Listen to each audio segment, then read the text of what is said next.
देख रहे रब्जी live news और मैं हूं आपके साथ निधि सिंह। एक तरफ मुख्यमंत्री नीतीश कुमार के बेटे की होली के बाद राजनीति में लॉन्चिंग के चर्चे हो रहे हैं, तो सीतामढ़ी में जेडीयू नेता आनंद मोहन ने कहा कि अगर निशांत राजनीति में आना चाहते हैं तो निश्चित रूप से यह स्वागत योग्य कदम होगा। पिछले एक साल से नीतीश कुमार की उम्र उनकी राजनीति पर भारी पड़ती दिख रही है।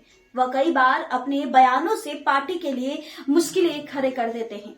तेजस्वी यादव ने उन्हें मानसिक रूप से अस्वस्थ करार कर दे चुके हैं। दरअसल क्षेत्रीय दलों की सबसे बड़ी दिक्कत यह होती है कि एक नेता के रहते हुए दूसरे नेता को चुनने का दबाव होता है। यह बहुत ही कठिन दौर होता है। यह केवल एक नेता के उभरने का समय नहीं होता, बल्कि पूरी पार्टी का पीढ़ीगत परिवर्तन भी होता है। तमाम पुराने नेता दरकिनार किए जाते हैं और नए नेताओं का राजनीति में उदय होता है। कई नेता खुद को बचाने के लिए एड़ी चोटी का जोर लगा देते हैं।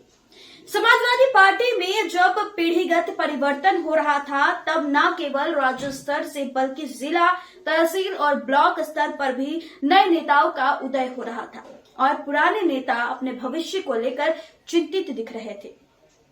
आखिरकार पुराने नेताओं को लेकर शिवपाल सिंह यादव अलग खेमा बनाकर निकल पड़े। फिर भी अखिलेश यादव ने अपनी नेतृत्व क्षमता का प्रदर्शन करते हुए मुलायम सिंह की पारंपरिक विरासत को न केवल संभाला, बल्कि आज वही शिवपाल सिंह यादव अपने भतीजे के नेतृत्व में काम कर रहे हैं।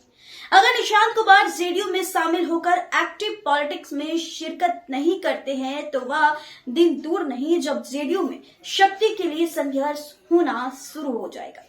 अगर निशांत कुमार जेडीयू में शामिल होते हैं और नीतीश कुमार की विरासत को संभाल लेते हैं, तो पार्टी के सभी नेता उनके नेतृत्व में काम करने को राजी हो जाएंगे। एक क्षण में के लिए मान लिया जाए कि निशांत कुमार का राजनीति में मन नहीं लगता या फिर राजनीति उनके लिए नहीं है, तो यह भी जान लेना जरूरी है कि अगर वह राजनीति में आते हैं तो राजीव गांधी, राहुल गांधी, उद्धव ठाकरे, नवीन पटनायक, चौधरी अजीत, इन लोगों की तरह बेमन से पॉलिटिक्स में एंट्री लेने वाले नेता बन जाए।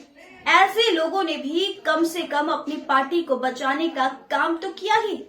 कम्युनिस्ट पार्टियों और भाजपा को छोड़ सभी दलों की कमान किसी न किसी परिवार के हाथों में है। जिस दल को पारिवारिक विरासत नहीं मिली, वो पार्टी खत्म हो गई। तमिलनाडु में अंद्रमुक को देख लीजिए, जहां पर जयललिता की मौत के बाद से पार्टी लगातार बुरी हालात में जाती दिख रही है। इसलिए बसपा सुप्रीमो मायावती हो या फिर टीएमसी की ममता बनर्जी अपने भतीजों को कमान सौंपने की दिशा में आगे बढ़ चुकी है। राष्ट्रीय स्तर पर सोनिया गांधी ने कांग्रेस को पूरी तरह राहुल गांधी और प्रियंका गांधी के हवाले कर दिया है। माना जाता है कि अगर राहुल गांधी पिछले 2 दशक में लीडरशिप में नहीं उभरते तो कांग्रेस अब तक पता नहीं किस स्थिति में होती। जिन दलों में पारिवारिक विरासत का नेतृत्व हावी नहीं हो पाया, वो दल या तो वीर गति को प्राप्त हो गया या फिर बुरी स्थिति में। राजनीति के माहिर खिलाड़ी नीतीश कुमार भी इन सब चीजों का अध्ययन कर रहे होंगे। आखिर उन्हें भी तो अपनी पार्टी और उनकी विरासत को लेकर चिंता हो रही हो। नीतीश कुमार को पता है कि उनके पार्टी के टूटने का इंतजार बिहार के दोनों बड़े दल भाजपा और राजद कर रहे हैं।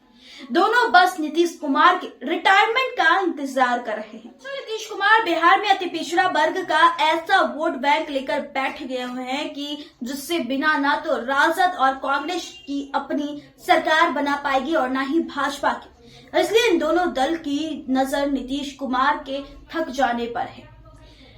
उनके बाद जेडीयू नेताओं और उनके वोट बैंक को भी भाजपा और राजद में बांटने की पूरी गारंटी है। ऐसे में अगर नीतीश कुमार अपने बेटे नीतीश कुमार निशांत को राजनीति में ज्वाइन कराते हैं, तो जेडीयू नेता को एकजुट करने वाला एक नेता मिल जाएगा और पूरी की पूरी पार्टी इम्पैक्ट भी रखती है।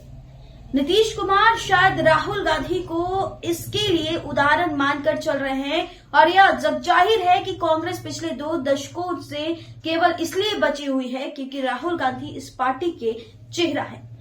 अब देखना काफी लाजमी होगा, क्या नीतीश कुमार अपने बेटे निशांत कुमार को जेडीयू को ज्वाइन करवाएंगे या फिर नहीं। इस रिपोर्ट में बस इतना ही। देखते रहे रब्जी लाइव न्यूज। बहुत बहुत धन्यवाद।